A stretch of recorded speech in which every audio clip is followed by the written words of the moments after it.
예, 경제와 투자를 깊이 있게 생각하는 시간, 딥사이트 시간입니다. 올해 시장이 어려웠지만 조선이나 방산, 또 조선 기자재 이런 데 투자하신 분들은 상당히 좋은 성과를 거뒀는데요. 조선과 관련해서 기대감이 있고 한미 관세 협상이 막을 올렸습니다. 우리가 쓸 수 있는 좋은 카드 가운데 하나가 이제 조선업이기 때문에요. 관련된 내용들 어떤 게 좀 나올 수 있는지, 또 우리는 투자자 입장에서 조선주들 어떻게 바라봐야 될 것인지 신영증권 엄경화 연구위원 오셨는데요. 말씀 나누겠습니다. 어서 오십시오. 안녕하세요. 저희 오늘 타이틀이 상고하저냐 상저하고냐, 엄 위원님의 리포트 제목을 좀 차용해 왔는데요. 그도 그럴 것이 제가 이제 연초부터의 주가 상승률을 이제 YTD라고 하잖아요. 현대중공업이 28%, 마린엔진이 38%, 하나오션은 110% 올랐네요. 그럼 충분히 상고라고 할 만큼 올랐는데 이게 상고하저로 하반기에는 꺾이느냐, 아니면 이거보다 더 올라갈 수 있느냐. 그런데 오늘 방점을 두고 실적 좋고 주가 오른 거 우리가 다 알고 있는 거니까요. 말씀을 드릴 거고요. 일단 최근 이슈부터 체크하면 미국 무역대표국과 중국 해운사 등에 이제 미국 입항할 때 이 수수료 부과하고 이런 걸 결정을 한 것 같습니다. 우리 조선사나 해운사에 미치는 영향 좀 알려주세요. 일단 조선업체들의 전방산업인 해운업체들 같은 경우는 뭐 수수료를 부과하든 아니면 관세를 부과하든 물동량은 단기적으로 조금 위축되는 모습을 보일 수밖에 없는 상황입니다. 뭐 처음에 2월에 나왔던 얘기보다 상당히 완화가 되었다라고는 하지만 전반적으로 봤을 때 어쨌든 이제 수수료가 부과가 된다라고 하면 저희가 무역량을 옛날만큼 막 늘리기에는 조금 어려운 부분이 있을 거라고 보고 있고요. 최근에 수출업체 분들이랑 좀 얘기를 해봐도 실제로 이제 계약건에 대한 부분이 조금 줄어들었다라는 얘기를 진행을 하고 계시는 상태라 단기적으로는 전방 산업이 조금 위축되는 모습을 보이겠지만 저희가 어찌 되었건 재고가 떨어지게 되면 결국 다시 수입을 해와야 되는 문제이기 때문에 중장기적으로는 그냥 입항 수수료를 물어가면서 아마 운송 행위를 하게 될 것으로 보고 있고요. 그렇게 된다라고 한다면 궁극적으로는 운임을 인상시키는 방향으로 해운사들이 대응을 할 거라서 장기적으로는 크게 뭐 악재라고 보기는 어려울 것 같습니다. 네, 그러니까 조선사의 그 물량은 사실은 조금 중장기적인 영향을 미칠 수 있는 거고요. 해운사는 그러면 국내 해운사 입장에서는 어쨌든 중국을 규제하면 좀 단기적으로라도 이제 수혜로 볼 수 있는 건가요? 뭐 중국 해운사들에게 만약에 좀 물량을 얹었던 화주들 같은 경우는 일단 차선책으로 한국 해운사를 좀 생각을 해볼 수는 있을 것이라고 보고 있고요. 그래도 아마 전반적으로 다들 수수료 부과를 핑계 삼아 좀 운임을 인상시키는 모양새를 보이지 않을까라고 생각하고 있습니다. 네, 그러니까 운임 인상이라는 게 해운업체들에게는 어쨌든 간에 좋은 거잖아요. 첨가시킬 수 있다면. 그렇죠? 예. 다음에 모두에 말씀드린 것처럼 한미 관세 협상이 이제 오늘 밤부터 시작이 되는데요. 사실은 뭐 우리 경제 차원에서도 굉장히 중요한 거죠. 이제 국가 전략 차원에서는 사실은 알래스카 LNG 얘기가 되는데 거기 돈 들어가서 언제 사실은 찾을지 소위 날릴지 모르는데 투자보다는 LNG 사주는 쪽으로 해서 좀 접근을 하면 좋지 않을까 이렇게 얘기를 합니다만 이제 조선주에 투자하는 투자자의 시각은 좀 다를 수 있겠어요. 알래스카 LNG와 관련된 이야기가 어떻게 전개될까? 그러면 그로 인해서 수혜받을 수 있는 조선주 기업은 어디가 될까요? 네. 미국이 이렇게 알래스카 LNG를 얘기를 하는 이유 중에서 하나는 판매처들에게 개발하라고 하는 거거든요. 사실 사갈대가 개발도 참여했으면 좋겠다라고 얘기를 하는 겁니다. 사실 지금 전 세계에서 LNG를 가장 많이 수입해서 쓰는 국가는 중국입니다. 근데 지금 중국과 미국은 이제 그런 관계가 잘 형성이 되지 않기 때문에 그 다음으로 지금 많이 수입해서 쓰는 국가인 한국과 일본에게 개발을 좀 요청을 하는 것이고요. 저희가 이제 극지방에서의 그런 프로젝트를 실제로 국내 주선 업체들이 굉장히 많이 진행을 했었기 때문에 과거에 뭐 러시아 사할린 프로젝트 같은 것도 삼성중공업이 진행을 했었고 저희가 쇠빙 유조선이나 이런 것도 국내 업체들이 만들어 본 레코드가 있기 때문에요. 만약에 프로젝트가 진행이 되어서 거기에 필요한 설비가 뭔가 발주가 된다라고 하면 국내 대형 조선 업체들은 거의 대부분 동일하게 수혜다라고 볼 수가 있는 상태이고요. 이제 거기에서 개발한 LNG를 우리나라의 그 한국가스공사가 만약에 사오게 된다라고 하면 당연히 거기 운송에 투입될 LNG 캐리어들은 당연히 한국으로 발주가 될 가능성이 되게 높겠죠.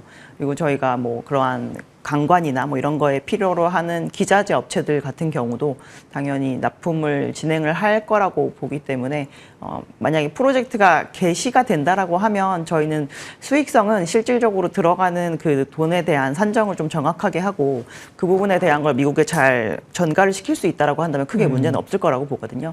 그래서 진행이 되느냐 안 되느냐가 지금 저희가 봤을 땐 더 중요할 것 같습니다. 그러니까요. 말씀하신 것처럼 또 얘기되는 것처럼 사실은 투자하라고 압박을 받겠죠. 그죠? 예. 네. 미국에서 압박을 넣겠죠. 그러면 일정 부분 투자할 가능성이 높은데 이제 조선주 입장에서 보면 어쨌든 그게 수주가 떨어지니까 그죠? 조선주나 기자재나 수혜를 볼 걸로 얘기하셨습니다. 레크트의 경험도 있고요. 근데 특별히 한화그룹을 많이 언급하는 것 같습니다. 외신어 블룸버그도 그런 보도가 있었네요. 한화가 이제 미국에서 조선소를 가지고 있기 때문에 뭐 그런 이유일까요? 예. 아무래도 좀 그게 크다라고 볼 예. 수가 있고요. 이번에 이제 미국에 LNG를 수출을 할 때 네. 한 3년 뒤 정도부터는 미국에서 만든 LNG 캐리어에 실는 비중을 조금 늘리겠다라는 얘기를 하긴 했습니다. 그 미국 이외에서 만든 데들에게는 뭔가 조금 더 운임 수수료를 더 부과시킨다거나 네. 막 이런 식이긴 한데요. 현실적으로 조금 저희는 어려울 거라고 보는 게 지금 미국이 일반적인 상선에 대한 건조 역량도 거의 없다시피 한 상황이거든요. 근데 저희가 그 조선에서 특히나 가장 하이엔드급에 해당한다는 상선인 LNG 캐리어를 미국에서 직접 만드는 게 좀 어렵지 않다. 않을까라고 생각을 하고 있고요. 네. 만약에 미국에서 생산한 그 LNG 캐리어로 나르게 되었을 때 뭔가 특혜를 준다라고 하면 그냥 대부분 그 특혜를 안 누리는 쪽으로 예, 예. 방향을 잡지 않을까 싶습니다. 그렇다고 이제 조선소들이 실제로 미국에 가서 배를 만들기 위해 시설을 옮기고 이런 거는 쉬운 일이 아니잖아요. 네, 맞습니다. 자동차도 쉽지 않은데 그죠? 뭐 화장품 이런 건 조금 쉬울 수 있겠으나 그죠? 조선소는 허가도 있고 움직이기가 쉽지 않을 것 같습니다. 그래서 대체적으로 그런 이 경험들을 가지고 있는 국내 대형 조선사들이 수혜를 받을 걸로 보면 될 것 같고요. 그 네. 이슈는. 그 다음에 이제 환경 관련된 얘기가 조선업에 사실은 뭐 트럼프가 재선되기 이전부터 환경 얘기는 계속 IMO에서도 나왔고 계속 나왔는데요. 이번에 이제 선박 탄소세를 매기는 것으로 결정이 된 모양이군요. 그 내용하고요. 그 영향 좀 알려주십시오. 네. 네, 한 28년 정도부터 아마 적용을 하게 될 것으로 보고 있고요. 네. 저희가 기준치를 만족시키지 못하는 업체들 같은 경우는 이제 기금에서 이 탄소세와 관련된 거를 구매를 해야 실질적으로 저감이 좀 덜 된 부분을 채울 수 있는 이게 형태이고. 이제 탄소 배출권 뭐 사고 네, 맞습니다. 이러듯이. 예. 그리고 또 다른 방법이 뭐가 있냐면 저희가 기준을 크게 하회하는 선박을 앞으로 계속 그 운영을 하기 위해서 기준을 크게 상회하는 선박을 같이 운영을 해서 상쇄를 시키는 방법도 있습니다. 그래서 지금까지 저희가 이 탄소세와 관련된 것이 이제 부과가 되느냐 안 되느냐도 일단 결정이 안 된 부분도 있고 언제부터 정확하게 하느냐를 정하지 않았었기 때문에 이제 선주들이 선박을 들고 운영을 하고 있지만 아무런 투자 결정을 하기가 조금 어려운 부분이 있었거든요. 그래서 네. 시점을 정하고 기준을 정했다라는 게 일단 굉장히 중요하게 되고 이렇게 되면 해운업체들이 이제 기재에 대한 투자를 어느 시점에 어떻게 해야 될지 좀 구체화시킬 수 있는 부분이기 때문에 조선업체들에게는 발주 물량이 조금 가동이 될 수 있을 만한 그런 촉매제 역할을 한다라고 보시면 될 것 같습니다. 네. 국제해사기구 IMO가 네. 탄소세를 부과하기로 한다. 자막에는 2027년이라고 적어드렸는데요. 2028년쯤으로 얘기를 하셨고요. 27년에 적용이 되면 28년부터 8년부터. 실제 이제 네. 가동이 되게 될 것 같다라고 네. 추정을 하고 있습니다. 둘 다 맞는 얘기군요. 네. 그런데 저희들이 느끼기에 이런 국제해사기구 IMO를 포함해서 유럽의 예를 들면 환경 관련된 이런 규제들도 그렇고 원래 당초 목적보다 닥치면 조금씩 이렇게 뒤로 이연되는 경향이 있지 않나. 예를 들어서 그런 쪽에서는 IMO에서 규정하고 있는 것들이 따박따박 좀 잘 지켜지는 거예요. 왜냐하면 이런 것들도 조금 더 또 이연될 가능성이 있지 않을까 싶어서. IMO의 환경 규제는 이제 거꾸로 방향을 탄 적은 지금까지는 없는데 네. 이제 과거에 계속 딜레이 되었다라고 느끼실 수 있을 만한 이벤트가 한 번 정도 있었습니다. 예. 저희가 2017년부터 적용하려고 했던 선박 평형수 관련 규제를 그때 당시 기준으로 저희가 2010년대 초부터 해운사들이 굉장히 힘들었기 때문에 네. 여기에다가 환경 규제를 더 강화시키는 부분에 대한 투자를 할 만한 자금력들이 굉장히 딸리는 상황이었었거든요. 그래서 그때 실제로 저희가 원래 진행하려고 했던 거를 2년 2년 정도 뒤로 딜레이한 사례가 있는데 그거를 제외하고 나머지 네. 선박 관련 규제들 중에 지금까지 적용 시점이 딜레이된 사례는 없습니다. 그렇군요. 네.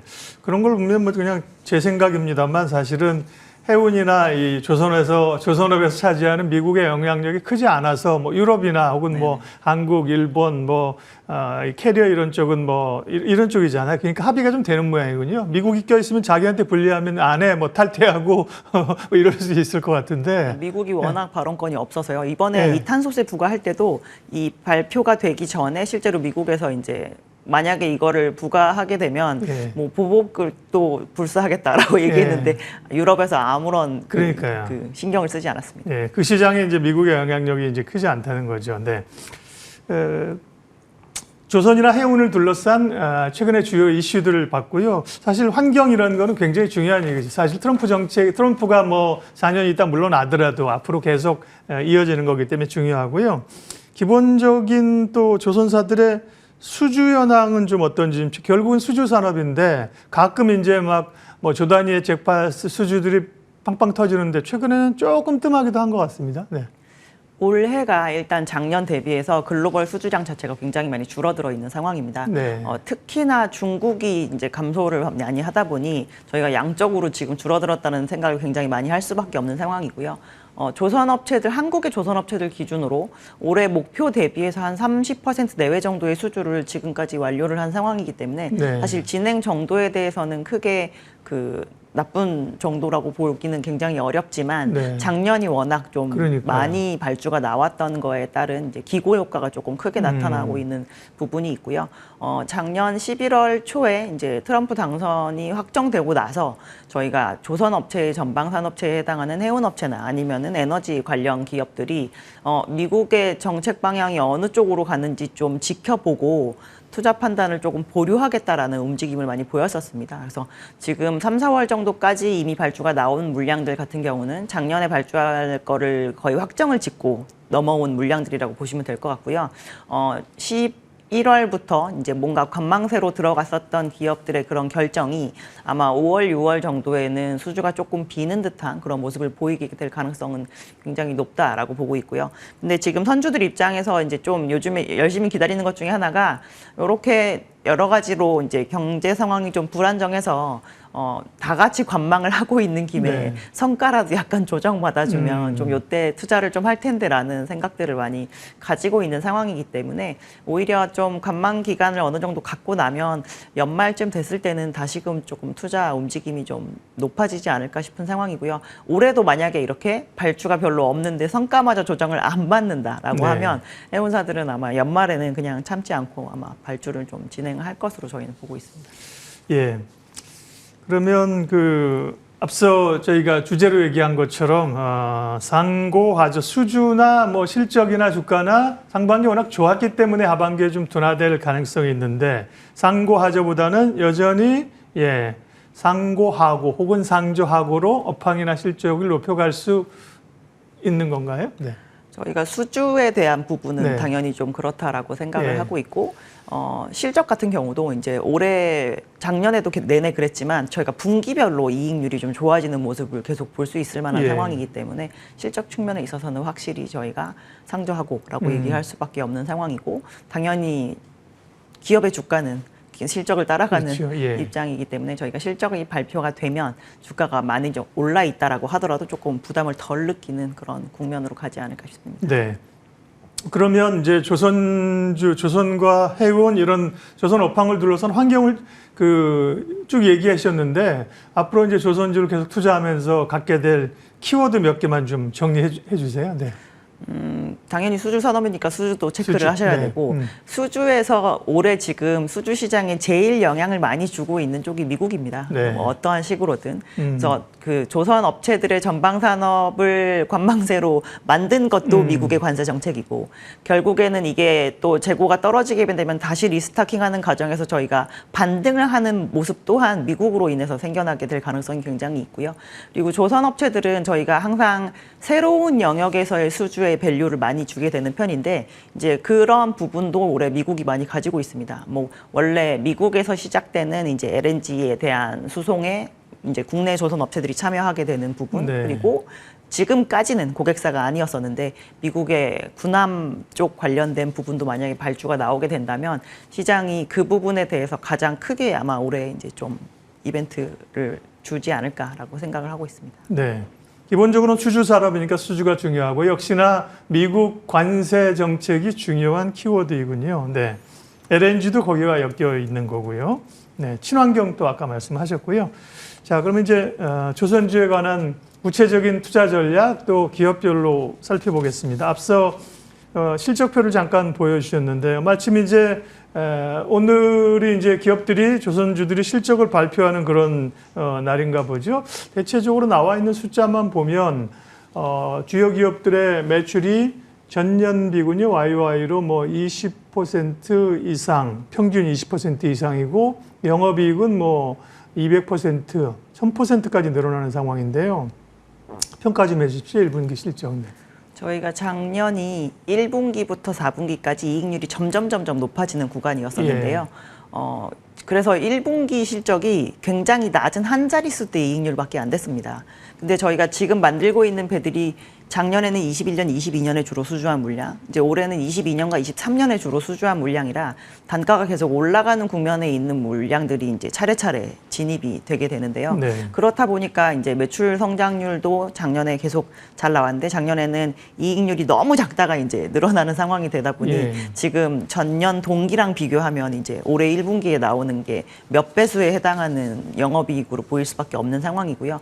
이 실적이 좀 나오게 되면 저희가 지금까지 조선업체들 주가 너무 많이 올라서 좀 부담스럽다는 생각을 조금 덜어버릴 수 있을 만한 것이, 왜냐하면 저희가 지금 수주 가지고 있는 것으로 2026년과 27년에 대한 실적 기대감을 더 높일 수 있는 게 이제 올해 나오는 실적으로 볼 수가 있거든요. 그래서 이렇게 나오게 되면 아마 어닝 시즌에 대한 기대감과 그리고 밸류에이션이 조금 생각보다 그렇게 높지 않다라는 게 인식이 좀 되면서 주가에는 훨씬 크게 모멘텀을 주지 않을까라고 생각하고 있습니다. 네, 사실은 조선주에 대한 투자가 방산도 그렇지만 사실 이 변동성 있는 장세에서 사실 편안하죠. 조정이 있어도 실적이 뒷받침되니까 다시 주가가 올라가는 그런 지금 상황들입니다. 조선주 실적 일단 평가해 주셨고요. 조선 기자재 쪽 얘기하겠습니다. 통상은 사실은 저희 오셔서도 기자재 얘기를 그렇게 많이 하진 않아요. 그죠? 조선주나 업황 얘기를 하는데, 그리고 과거에도 보면 기자재주들이 몸이 가벼워서 훨씬 빨리 오르는 것 같다가 또 모멘텀을 잃으면 쭉 빠지고 이랬는데 조금 달리 볼 이슈들이 몇 개 있는 것 같습니다. 그 아까 말씀하신 알래스카 LNG도 그렇고 친환경 그렇고요. 그죠? 기자재 쪽 그 포인트 좀 잡아주세요. 네. 기자재 업체들의 주가 변동성이 이렇게 오르다가도 좀 크게 조정받거나 하는 이유는 네. 저희가 특정한 선종에 들어가는 기자재일 경우에 해당 선종에서의 모멘텀이 떨어지면 이제 그런 일이 발생할 수가 있는데요. 저희는 그래서 기자재에 투자하실 때도 완성조선 업체에 투자하는 것만큼 조금 안정성을 가져가고 싶다라고 하시면 필수 기자재를 사시는 게 가장 좀 도움이 됩니다. 왜냐하면 배만 만들어졌다 하면 일단 탑재가 돼야 되기 때문에 저희가 조선에서의 그 볼륨 증가를 충분히 기자재 업체에서도 누릴 수가 있거든요. 그리고 지금 조선업에 이제 앞으로 투자를 하시다가 분명히 한계가 오게 될 텐데 그 한계는 국내 조선 업체들의 이제 외형 성장이 한계가 있기 때문에 아마 찾아오게 될 것으로 저희는 생각을 하고 있습니다.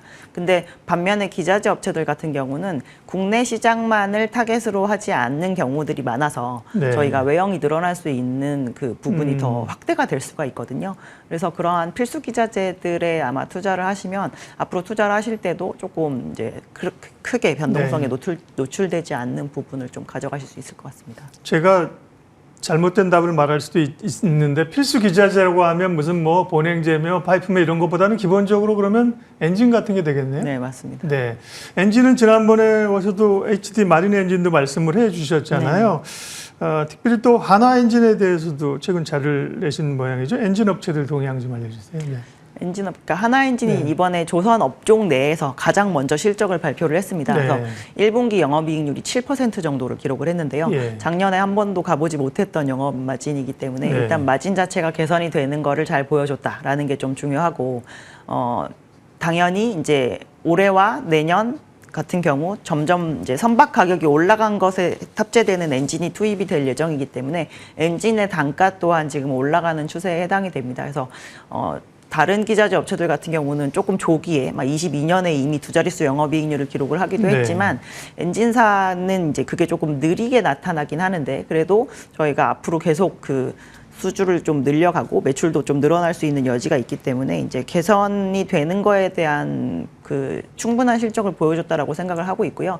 올해 그 그냥 영업 실적 말고 수주 실적에서 좀 특이한 사항은 회사가 1년에 한 매출이 1조 3천억 내외 정도의 회사거든요. 네. 근데 1분기에만 거의 1조 원 넘게 수주를 한 상황입니다. 그래서 과거에 저희가 2007년 전으로 봤던 그러한 숫자들에 굉장히 근접한 이 수주 실적들이 조금씩 나오고 있어서 호황기에 이제 그 중간으로 들어가는 모습을 좀 보여주는 숫자였다라고 저희는 보고 있습니다. 네.